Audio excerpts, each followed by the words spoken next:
ओम नमो भगवते वासुदेवाय। ओम नमो भगवते वासुदेवाय। ओम नमो भगवते वासुदेवाय। ओम नमो भगवते वासुदेवाय।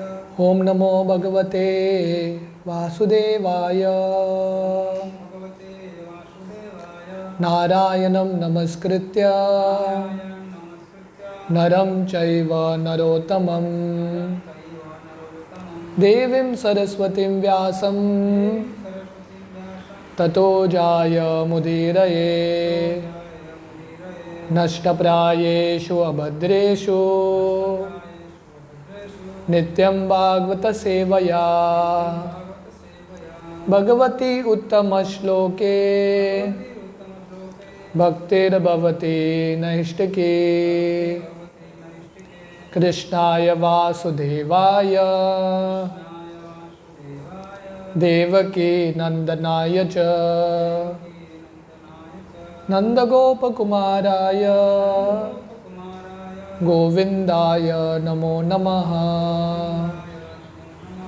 नमो पंकजनाभाय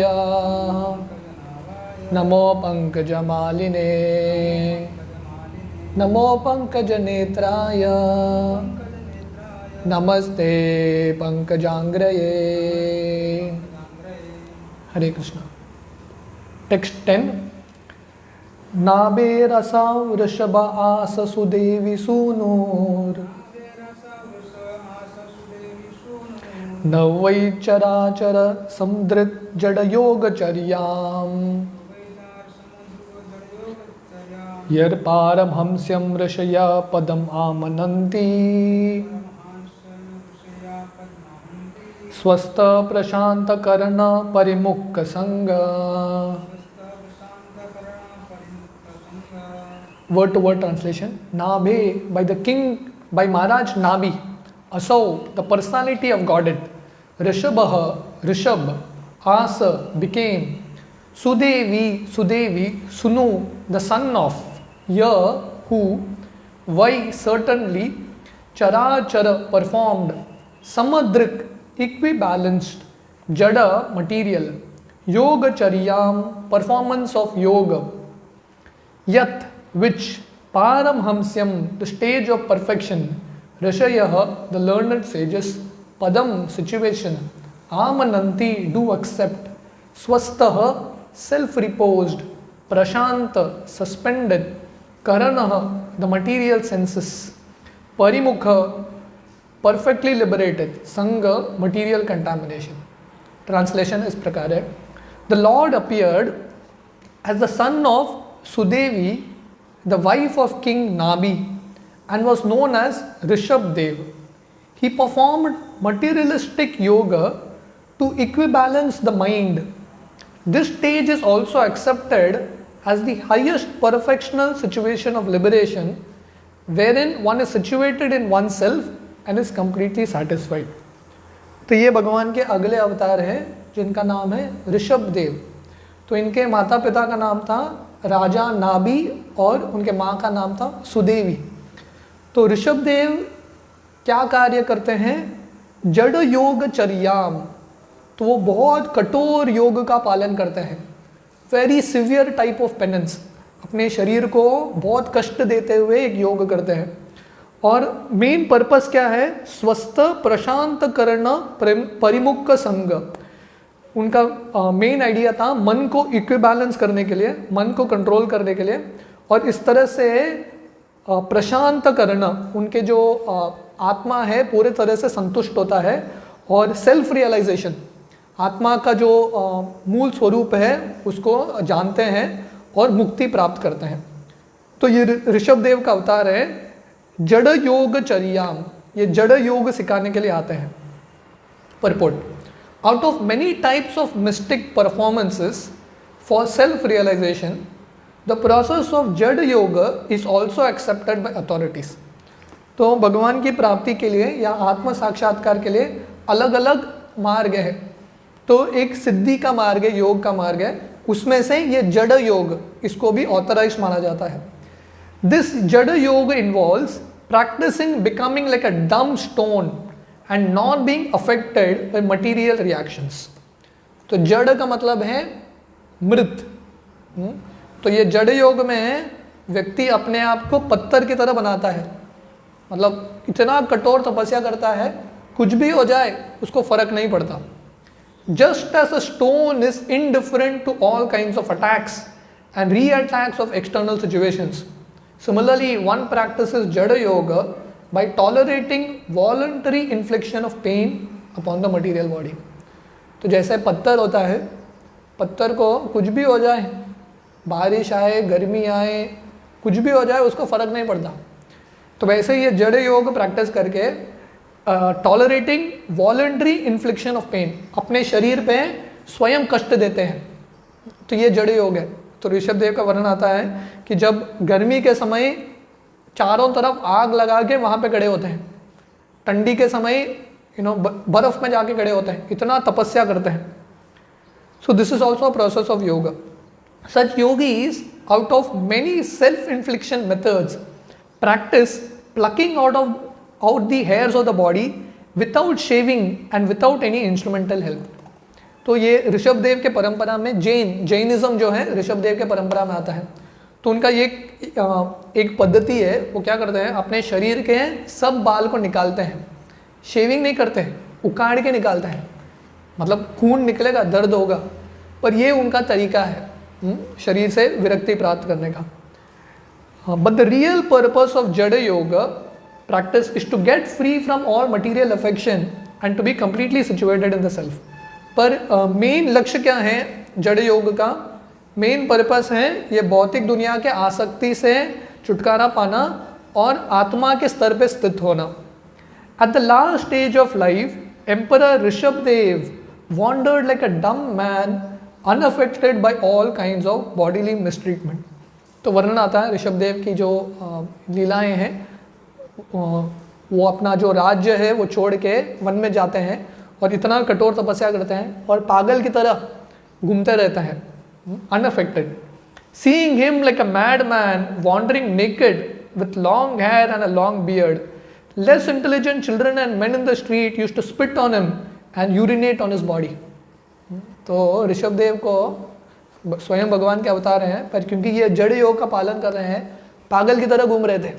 जैसे जड़ भरत का वर्णन आता है, भरत महाराज आगे जाके उनके अगले जन्म में, अगला जन्म उनका हिरण का होता है, उसके अगले जन्म में जड़ भरत बनते हैं। जड़ भरत मतलब हालांकि उनका जन्म होता है ब्राह्मण परिवार में, पर एक पत्थर की तरह, जैसे उनके पास बुद्धि नहीं है, पागल की तरह बर्ताव करते हैं।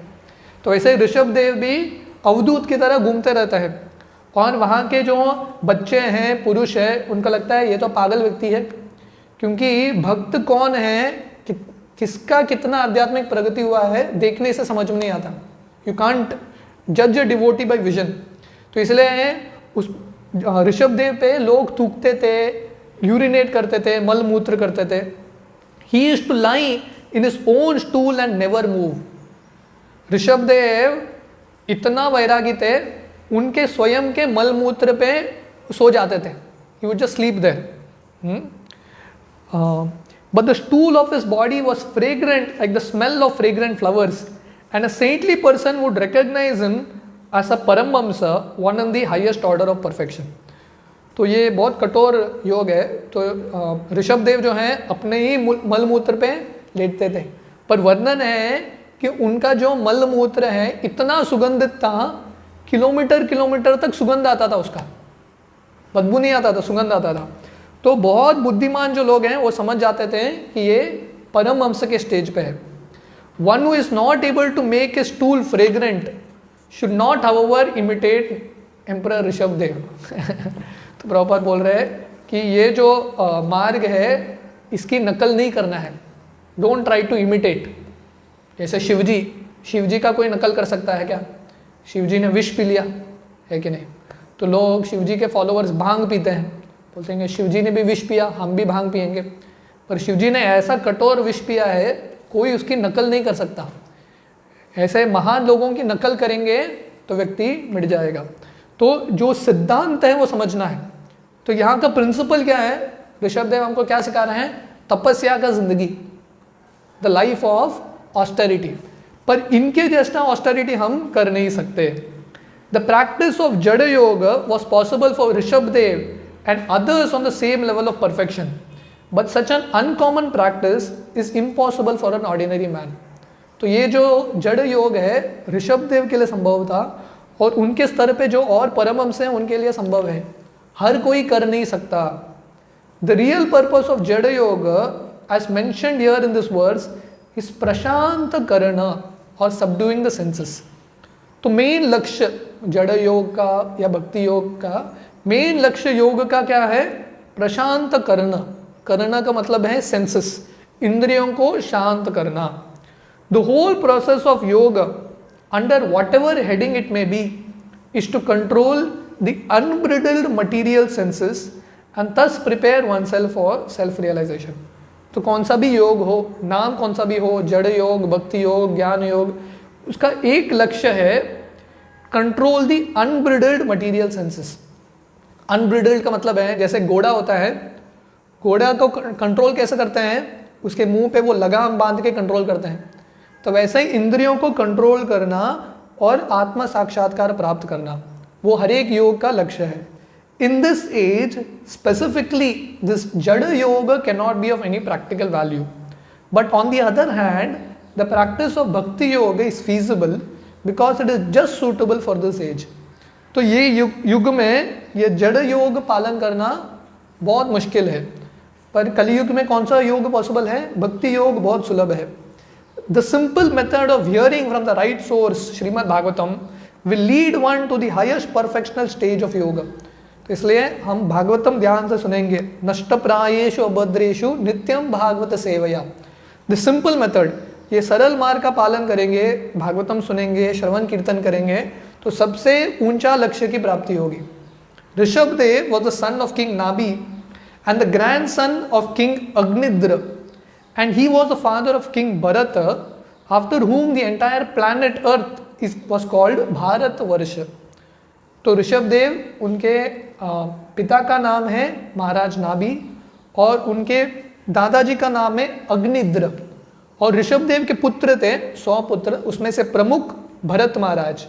और ये भरत महाराज के ऊपर ये पूरे दुनिया को भारतवर्ष बोलते हैं. Rishabdev's mother was also known as Meru Devi, although her name is mentioned here as Sudevi. तो ऋषभदेव के माँ का नाम एक्चुअली मेरू देवी है, पर यहाँ पे वर्णन सुदेवी करके आ रहा है. It is sometimes proposed that Sudevi was another wife of King Nabi, but since King Rishabdev is mentioned elsewhere as the son of Meru Devi, it is clear that Meru Devi and Sudemi are the same person under different names. तो ऋषभदेव के पिता थे महाराज नाभि और उनके माँ का नाम था मेरू देवी या सुदेवी. तो ये भगवान के अगले अवतार हैं Rishabhdev. So will go to text 11. सत्रे ममसा भगवान हय शीरस्थो साक्षात् स यज्ञ पुरुषस्तपनीय वर्णः चंदोमयो मखमयो किल देवतात्मा वाचो बहुर्उशति स्वास्तोस्य नष्टः.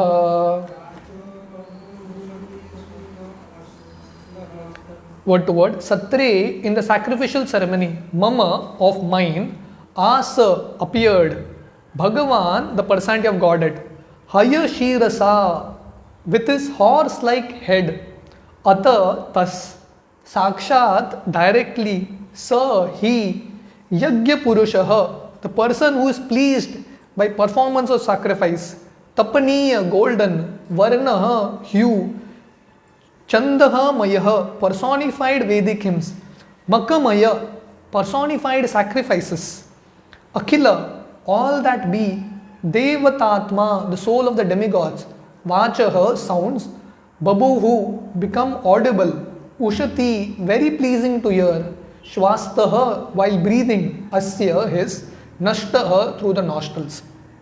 Translation: the Lord appeared as Hayagriva incarnation in a sacrifice performed by me, Brahma. He is the personified sacrifices, and the hue of his body is golden.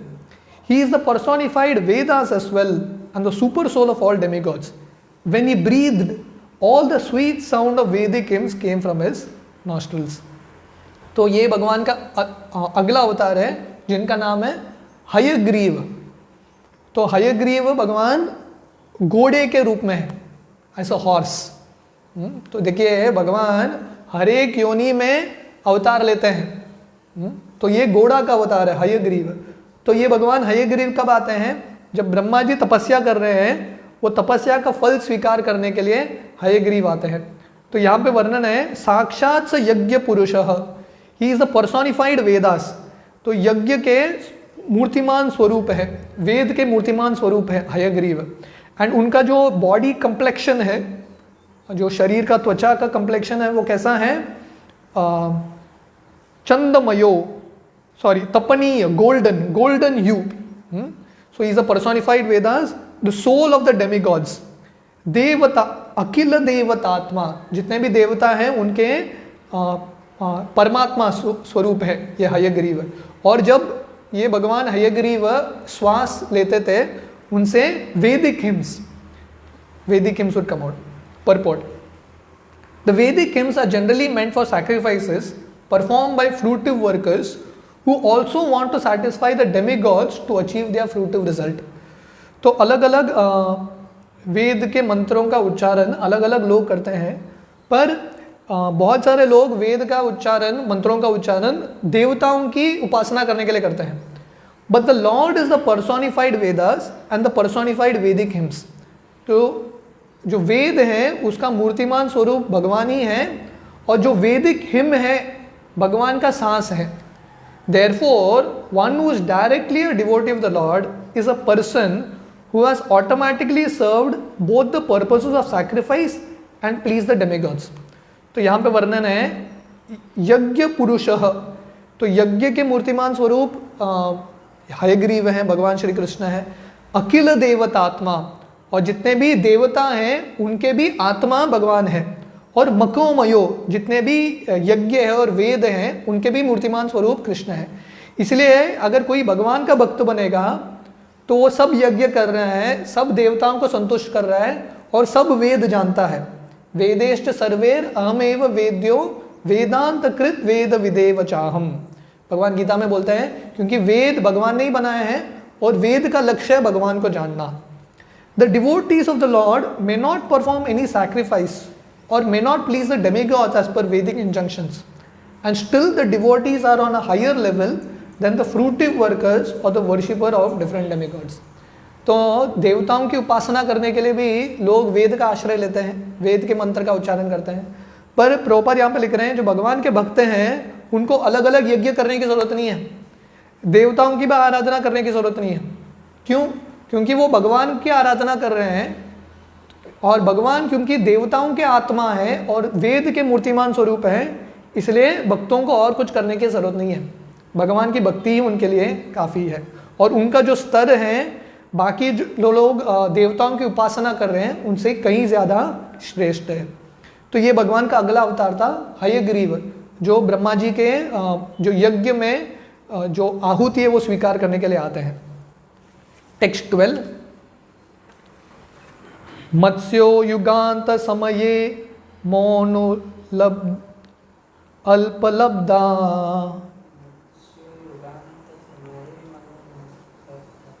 शोनीमयो Nikhil जीव नैकायकेतः.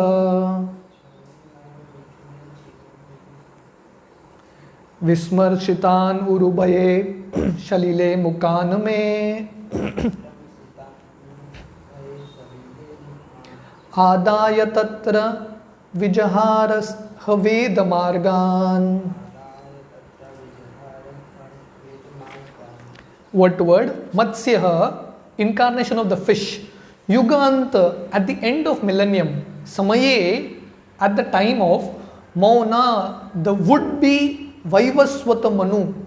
Upalabdha, seen. Shoni Maya, up to the earthly planets. Nikhila, all. Jiva, living entities. Nikaya Keta, shelter for. Vismritan, emanating from. Uru, great. Bhaye, out of fear. Shalile, in the water. Mukhat, from the mouth.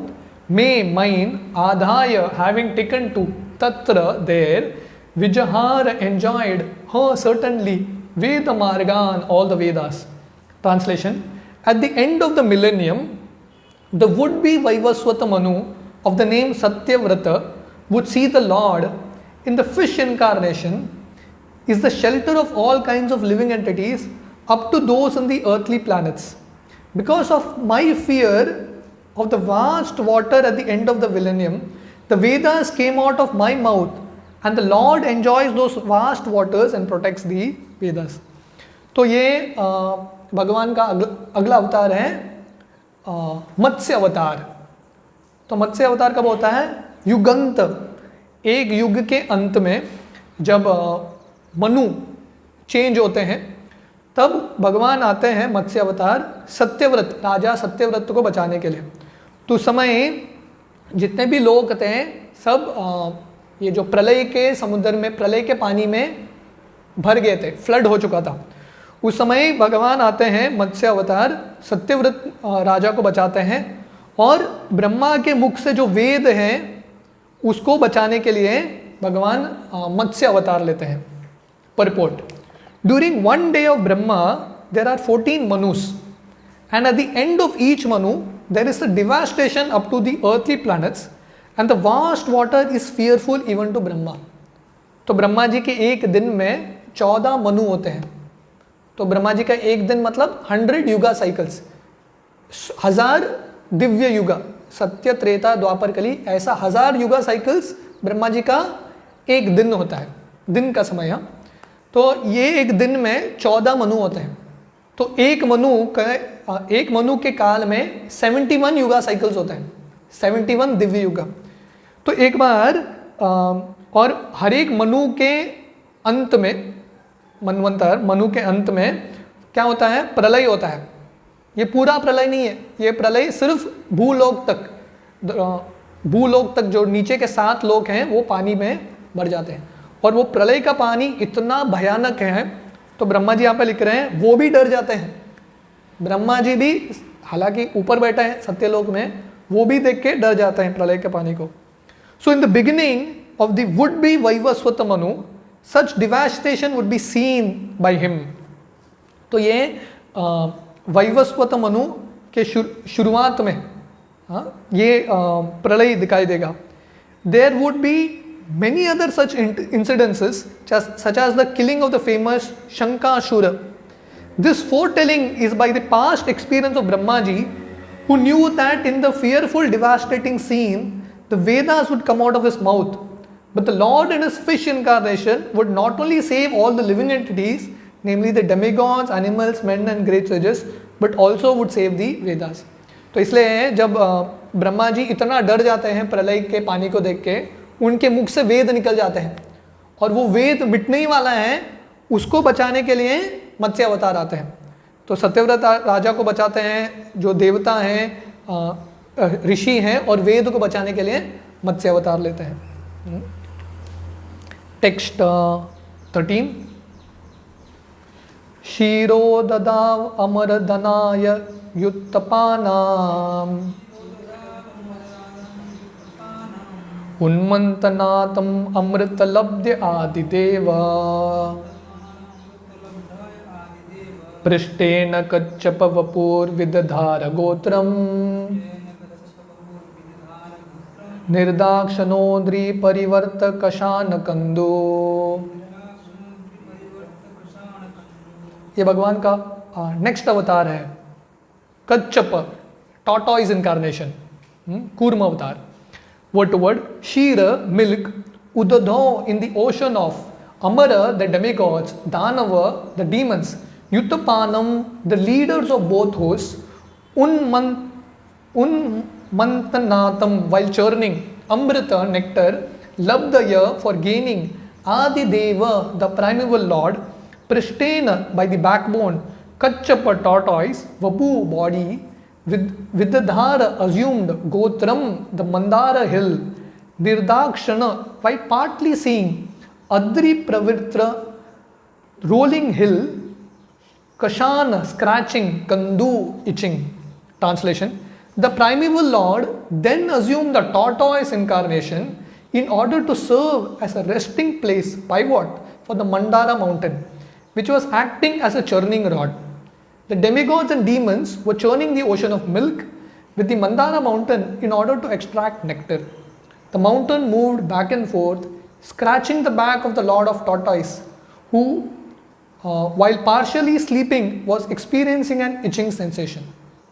तो ये अगला अवतार है जिनका नाम है कूर्म अवतार या कच्छप अवतार। तो हम जानते हैं कि समुद्र मंथन लीला के समय जब देवता और सुर और असुर साथ में आते हैं, क्योंकि उनको अमृत चाहिए, अकेले तो नहीं कर सकते, दोनों साथ में आते हैं, ठीक है, अमृत ले लेंगे पहले। तो उस समय मंदारा माउंटेन चर्निंग करने के लिए एक रॉड चाहिए रहता ना, चर्निंग रॉड बोलते हैं उसको, मंथन करने के लिए। तो वो एक मंदारा पर्वत को लेके आते हैं चर्निंग करने के लिए, और समुद्र में रख के चर्निंग कर रहे हैं, पर वो नीचे जाता है, सपोर्ट चाहिए वो चर्निंग रॉड के लिए। तो भगवान कूर्म रूप के रूप में आते हैं और मंदारा को, हिल को, पर्वत को अपने पीठ पे ले लेते हैं। इमेजिन करो कितना विशाल भगवान का अवतार है, इतने बड़े पर्वत को अपने पीठ पे लेते हैं और चर्निंग चल रहा है, और कूर्म अवतार सो रहे हैं। उनको कैसे महसूस हो रहा है जब चर्निंग चल रहा है? जैसे उनके पीठ पे कुजली हो रहा है और कोई कुजला रहा है, तो भगवान बहुत आनंद ले रहे हैं। कूर्म अवतार, दिस इज कच्छप अवतार। Purport: Although it is not in our experience, there is an ocean of milk within this universe. तो यहाँ पे क्षीर सागर का वर्णन आता है। तो प्रभुपाद यहाँ पे लिख रहे हैं, हालांकि हमको अनुभव नहीं है, पर कहीं तो शास्त्र में वर्णन है कि क्षीर सागर भी है, ओशन ऑफ मिल्क।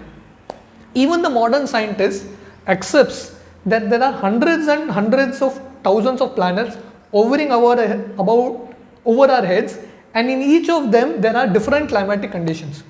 वैज्ञानिक इतना तो मानते हैं कि हजारों ग्रह हैं, तारे हैं, जिनके जो कंडीशन है अलग अलग है। Srimad Bhagavatam gives much information which may not tally with a present experience. तो भागवतम या जो वैदिक शास्त्रों में जो वर्णन है हमारे अनुभव में फिट नहीं होगा, कैसे संभव है? But as far as Indian sages are concerned, knowledge is received from Vedic literatures, and the authorities accept without hesitation that we should look through the pages of authentic books of knowledge, शास्त्र चक्षु। पर हमारे ग्रंथों में ये सब ज्ञान आता है, क्षीर सागर के बारे में, ये कूर्म अवतार के बारे में। कोई बोलेगा अरे ये सब संभव कैसा है? पर हमको शास्त्रों पे विश्वास रखना है और शास्त्रों के माध्यम से देखना है। जैसे अगर बहुत दूर का चीज़ देखना है तो क्या यूज़ करते हैं? टेलीस्कोप। बहुत छोटा चीज़ यूज़ करना है तो देखना है तो क्या यूज़ करते हैं? Microscope, right? क्योंकि हमारे आंखों से हम दूर का चीज़ नहीं देख सकते और छोटा चीज़ नहीं देख सकते। वैसे ही जो चीज़ हमको हमारे बुद्धि से परे है वो देखने का तरीका, लेंस क्या है? शास्त्र चक्षु, the eyes, lenses of the scripture. So we cannot deny the existence of ocean of milk as stated in Srimad Bhagavatam unless and until we have experimentally seen all the planets hovering in space. तो प्रभुपाद बोल रहे हैं ठीक है, हमको अनुभव नहीं रहेगा ओशन ऑफ मिल्क, क्षीर सागर का, पर हम बिल्कुल डिनाई नहीं कर सकते। हम बोल नहीं सकते कि बिल्कुल नहीं है। क्यों? क्योंकि हमने सब तारों को देखा नहीं है कि नहीं, सब जगह जाके हमने रिसर्च नहीं किया। Since such an experimental is not possible, naturally we have to accept the statements of Srimad Bhagavatam as it is, because it is accepted by spiritual leaders like Sridhar Swami, Jiva Goswami, Vishwanath Chakravarti and others.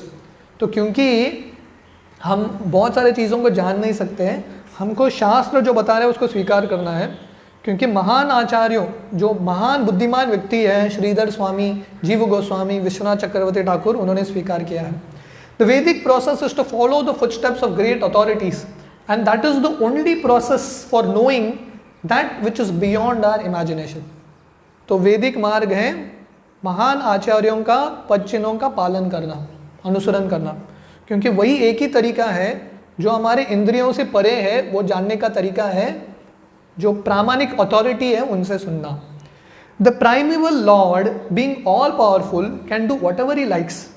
and therefore his assuming the incarnation of a tortoise or a fish for serving a particular purpose is not at all astonishing.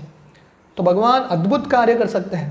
तो हमने देखा कि पिछले श्लोक में वर्णन है मत्स्य अवतार, उसके पहले हयग्रीव अवतार घोड़े के रूप में, अभी कूर्म अवतार एज अ टॉर्टॉइस. तो भगवान ऐसे अद्भुत कार्य कर सकते हैं, उनके लिए कुछ भी चीज़ असंभव नहीं है. Therefore, we should not have any hesitation whatsoever in accepting the statements of the authentic scriptures like Shrimad Bhagavatam. इसलिए शास्त्रों के जो वचन हैं स्वीकार करने में हमको डाउट, संशय नहीं होना चाहिए. You shouldn't doubt it. The gigantic work of churning the milk ocean by the combined effort of the demigods and the demons required a gigantic resting ground or the pivot for the gigantic Mandhana हिल. तो प्रभुपाद ये एक line में gigantic बहुत बार लिख रहे हैं. Gigantic work, बहुत महान कार्य देवता और दानव साथ में मिलकर कर रहे हैं. वो क्या है? क्षीर सागर की मंथन करना. और एक महान पर्वत को लेके आते हैं, मंदारा हिल, मंदारा पर्वत. पर वो पर्वत को पकड़ने के लिए एक महान रेस्टिंग प्लेस भी चाहिए, बहुत विशाल रेस्टिंग ग्राउंड भी चाहिए. तो इसलिए भगवान कूर्म रूप के रूप में आते हैं. Thus to help the attempts of the demigods, the primeval Lord assumed the incarnation of a gigantic tortoise swimming in the ocean of milk. तो इसलिए भगवान एक विशाल कूर्म के रूप में आते हैं. At the same time, the mountain scratched his backbone as he was partially sleeping and thus relieved his itching sensation.